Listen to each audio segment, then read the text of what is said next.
to introduce today's Convocation leader, who's a Jesuit alumnus and a good friend, Mr. Richard Gonzmart. Richard Gonzmart is a graduate of the class in 1971. While he was a Jesuit, he was a running back of the varsity football team that won the state championship in 1968. He was also a member of the track and field team, on which he earned the team MVP award his senior year.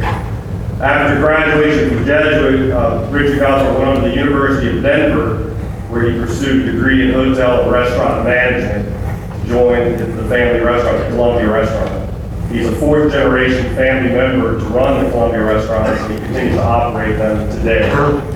Since Jesuit, also though, Richard Gonzmart has dedicated his life to serve the community. There are really very few individuals in the Tampa Bay area that have been as generous with their time, talent, and treasure for the betterment of the community as Richard Gonzmart.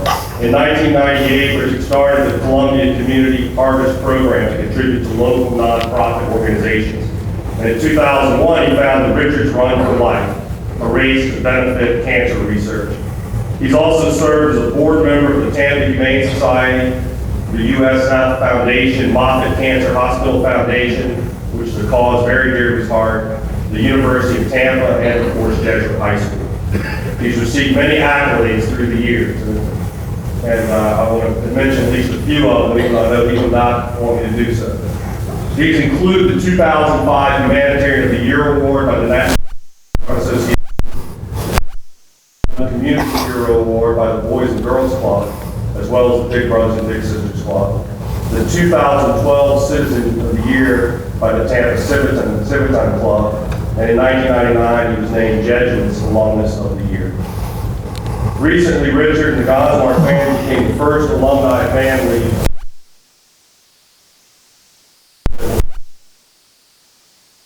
high school as a leadership gift in our capital campaign, very different in influencing others to contribute. Today, Mr. Gonzmart has come here graciously to speak about how his Jesuit experience has shaped his life, and in particular some recent experience that he's had that he wants to share with you. So please welcome one of our own from the class of 1971, Mr. Richard Gonzmart.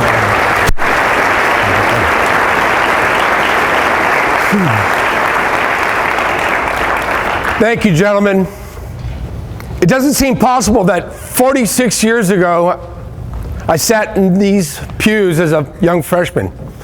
I know that's a long time ago to you. And when I sat there as a freshman, I said, gosh, 4 years is going to take forever. But it was my dream always to have an education at Jesuit High School as early as I can remember thinking of high school. When I was taught by the nuns of the Holy Names and finished at what was Boys Academy, now the Academy of the Holy Names on MacDill Avenue. I wasn't a great student by any means. As a matter of fact, I didn't know if I would ever have the opportunity to have the education that you're having. I had to take the entrance examination twice. It was a struggle. It was a struggle and a sacrifice from my parents to send me. And each one of you there that are getting this great education, something that can never be taken away from you, something that you will cherish when you become my age. Thank that person, those parents, those people that are helping you to get what I feel is the most well-rounded education that you can achieve anywhere in the United States or in the world. I had great people that helped me here at Jesuit High School, starting with Father Richard Kelly, my sophomore year, my guidance counselor.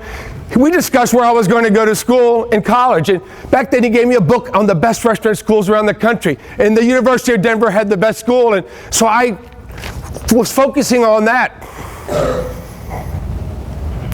In class 105, I had Father Hattrall teaching me algebra when I realized all along I had a problem with my education. Back then they couldn't identify those people that were dyslexic or that suffered from ADHD. Some people say it's a disability. I say once I discovered it 19 years ago, it was my blessing. It made me understand that I wasn't stupid, that I wasn't having these challenges. I just think different than many other people do. And as a running back, I would transpose the numbers and wanted to go the wrong way. I would tell the quarterback, we're going this way or that way. And I was running the ball 30 times a game. And on December 30th, I lost the last person that was really my biggest influence in my life, other than my father. My last contact here at Jesuit High School. On December 30th, Coach Bill Monahan, who was my high school coach, my mentor, passed away. And there was a picture on the program at his celebration of life, the funeral mass at Christ the King, where he's gritting his teeth and it said, shucks, well, I take full responsibility for that picture. Because it was on the front page of the Tampa Tribune that he said, shucks. Now, he was a Marine. That word never came out of his mouth. But he called the very first play, the very first game on September 4th, 1970, against Lake Wales, at Lake Wales, and he called a sweep to the left. Well, I never told him I was legally blind in my right eye. And I didn't want to go left. I wanted to go right. Well, I went left to get the pitch. I couldn't see the ball because I couldn't see that way, and I fumbled it. God, he wasn't happy with me, but thank goodness we won the game. What I've learned, though, from him and from Jesuit is I promise you one thing, we're all going to face challenges. You're each going to face challenges. And my religion, my faith that I received at Jesuit High School had led me. But when I finished school and I went to work, I was seeking riches, success, and all these things that one might seek. I wanted to be a president of a company. But I wasn't thinking about what was really important in my life. I wasn't thinking about my God, my faith. I wasn't remembering why I was here, why I was able to succeed, why I was able to graduate from Jesuit High School. I graduated the bottom 10% of my class. But yet, my faith in God, when I faced the challenges of my life, when I prayed to God to give me the courage, the wisdom, and the strength to lead my company, to take over my company, for my father, what he had left me with problems and issues, on the verge of bankruptcy.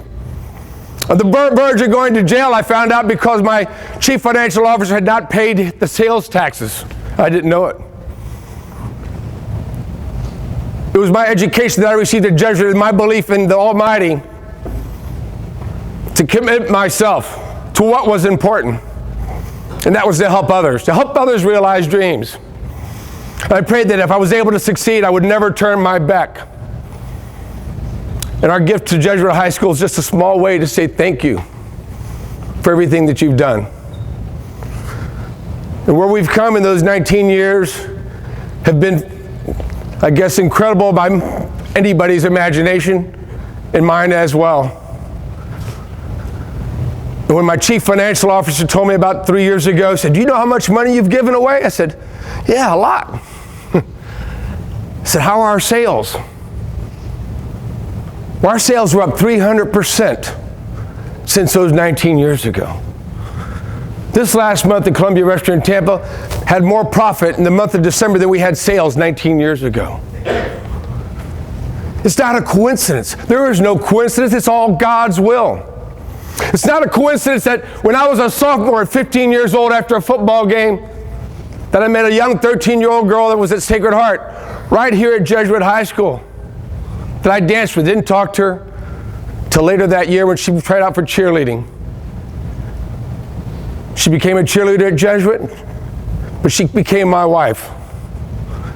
God brought me to her. And marriage is no easy challenge. And I tell each one of you, it's a serious sacrament that you take. You have to be honest. You have to have integrity, which means you're doing the right thing when nobody's watching. That's what I learned at Jesuit. That's what I learned 19 years ago. My wife went on to be a cheerleader, the homecoming queen. I was a football star. It was one of those stories that you see in movies that doesn't work. I married her when I was 18. She was 18, I was 20. We've been married 40 years. We have 2 beautiful daughters. They're 37 and 35 and 5 grandchildren. How did I become a grandfather?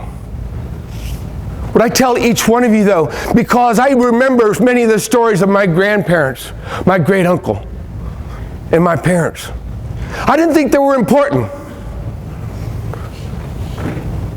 But the best gift that any of us have is sharing our knowledge with others. Sharing what you have learned through your life. And that's the responsibility each one of you are going to have. My best education was at Jesuit High School. Forget that I went to the University of Denver. I could tell you everything I learned there on 5 sentences. I went to the University of Madrid my last year, studied hotel restaurant management. But it was about the values I learned, the importance of my faith.